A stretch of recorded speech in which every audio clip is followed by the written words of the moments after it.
Reserve bank of India ने भ्रामक digital प्रथाओं यानी कि बैंकों के डार्क पैटर्न्स पर रोक लगाते हुए एक नई नियमावली, नई गाइडलाइंस जारी की हैं।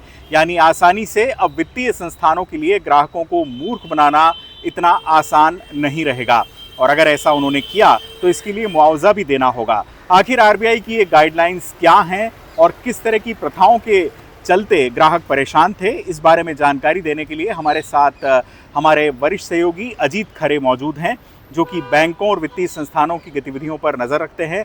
अजीत जी से हम समझते हैं। अजीत जी, सबसे पहले आप ये बताइए कि आरबीआई की जो गाइडलाइंस हैं उनमें क्या है?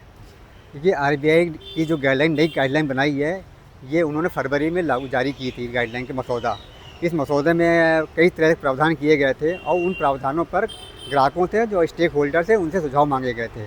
उनके फीडबैक के आधार पर फिर उन्हें एक संशोधित नियमावली इन्होंने जारी की है कल, इन्होंने यानी कि 15 जून को।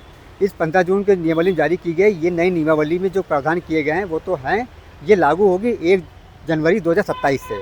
अब बताते हैं इसमें क्या क्या प्रावधान किए गए हैं। जैसे बैंक या उनकी वित्तीय संस्थाएं अपने एजेंटों के जरिए या अपने जो कर्मियों के जरिए जो प्रोडक्ट बेचते हैं, यानी बीमा बेचना हो, हेल्थ की बीमा बेचते हैं, एसआईपी कराने का है, डेबिट कार्ड, क्रेडिट कार्ड बेचते हैं, लोन लेने के लिए कहते हैं, होम लोन लेने कहते हैं। तो जो इसमें जो ये लोग दबाव बनाते हैं, भ्रमित करते हैं ग्राहकों को, झूठे प्रलोभन देते हैं, गलत जानकारी देते हैं, तो इस सब पे रोक लगाने के लिए ही आरबीआई ने नियम बनाए हैं। इसमें 2-3 तरह के प्रावधान तो बहुत कड़े हैं। एक तो जैसे ये है, जैसे आपने बताया कि इसमें मुआवजे की बात है। जैसे आपने कोई बैंक ने गलत प्रोडक्ट बेचा, बैंक ने बेच दिया गलत जानकारी करके, तो उसमें ना केवल उसको मूल पैसा वापस करने पड़ेगा शिकायत सही पाने पर, और एक मैकेनिज्म बनाने पड़ेगा कि बैंक अपने नियम के हिसाब से मुआवजा दे ग्राहक को। एक बात।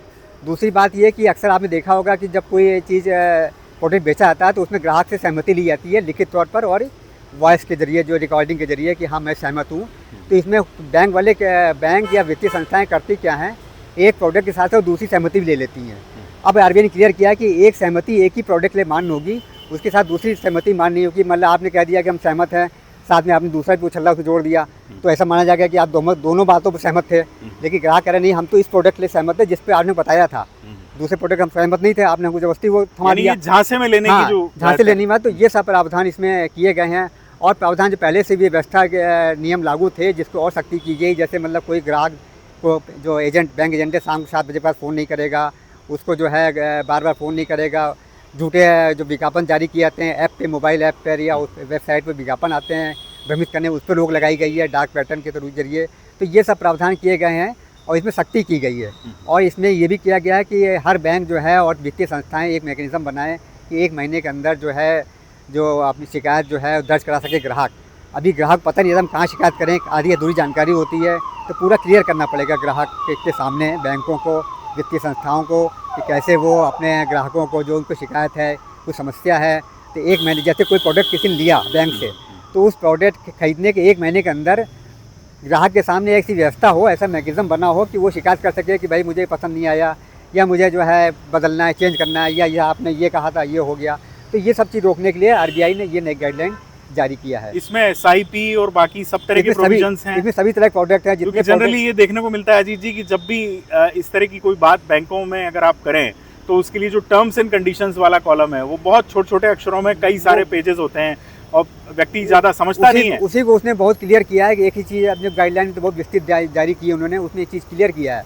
जैसे मैंने बताया सहमति में बड़ा खेल हो जाता है कि आपने सहमति दी किसी और के लिए और साथ में दूसरा जोड़ दिया। इसी तरह जो है डिटेलिंग उसमें किए गई, कैसे आप कई टर्म्स उसमें है डिटेलिंग के, उसको उन्होंने क्लियर किया, उसकी परिभाषा क्या होगी ये बताया गया। पहले चीज़ें क्लियर नहीं थी, किसी चीज़ में कुछ कह सकते थे वो लोग।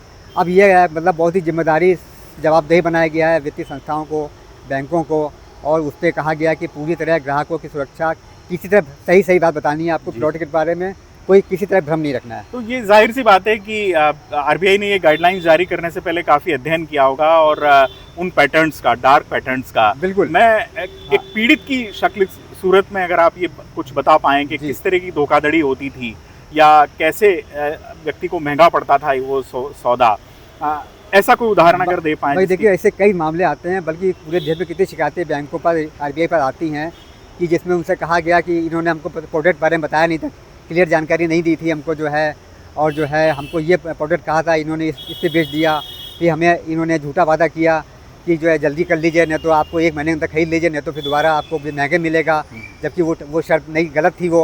तो इस तरह की बहुत सी बात शिकायतें आती हैं, आरबीआई के पास आती हैं, बैंकों पास भी इवन आती शिकायतें आती हैं, तो वो शिकायतें दर्ज हो जाती हैं और उसमें जो उसका जो समाधान होता है बहुत ही, इसका प्रतिशत बहुत कम है।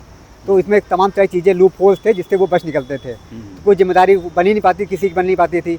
वो बैंक कहते देखिए ग्राहक ने तो कह दिया था कि हम सहमत हैं इस बात से, तो सहमति का भी यानी आप ये कह रहे हैं कि प्रोविजंस तो पहले भी थे, हाँ, लेकिन अब उनको टाइटन किया गया है और उसमें कई नई बातें जोड़ी गई, जब मुआवजे की बात नहीं जोड़ी गई है और भी कई प्रावधान इसमें नए जोड़े गए हैं जिसमें और सख्ती की गई है, जवाबदेह बनाया गया बैंकों को, जवाबदेह जिम्मेदार, जिससे वो ग्राहकों से किसी तरह धोखाधड़ी ना कर सकें। एक जो अहम बात है अजीत जी, वो आपने कहा कि मुआवजे का प्रोविजन किया गया है, यानी मूल राशि तो आपको लौटानी ही होगी, लेकिन साथ में मुआवजा भी देना होगा। तो मुआवजा कितना होगा, कैसे होगा और कैसे उसका फैसला होगा? ये मुआवजे की नीति तो पहले से बैंकों के लिए एक नीति बनी हुई है किसी धोखाधड़ी के इसमें करने के लिए, लेकिन ये था अभी तक मुआवजा देना ही पड़ेगा। अब उनको देना है तो वो खुद ही बैंक तय करेंगे, तो वो अपनी एक गाइडलाइन बनाएंगे, हर बैंक बनाएगा अपनी कि हमारे यहाँ इस तरह चीज़ें होती है तो हम कैसे करेंगे। तो वो मैकेनिज्म उन्हीं को बनाना है, उन्हीं तय करना है, बाद में वो आरबीआई उसको फिर अपनी अंतिम मोहर लगाएगा। थोड़ा ये भी क्लैरिफाई करें कि ये जो प्रोविजंस हैं वो क्या प्राइवेट बैंक्स के लिए ही है? ये सब पे, ये जितने सार्वजनिक बैंक हैं, प्राइवेट वित्तीय संस्थाएं हैं, प्राइवेट बैंक हैं, जितने सब जो आरबीआई से नियंत्रित हैं, आरबीआई के दायरे में आते हैं, हालांकि सभी आते हैं, तो वो सब जो है इसके दायरे में आएंगे और उन्हें आरबीआई की गाइडलाइन का हर तरह फॉलो करना पड़ेगा, नहीं तो उन पर आरबीआई की कार्रवाई करेगा अपनी तरफ से भी।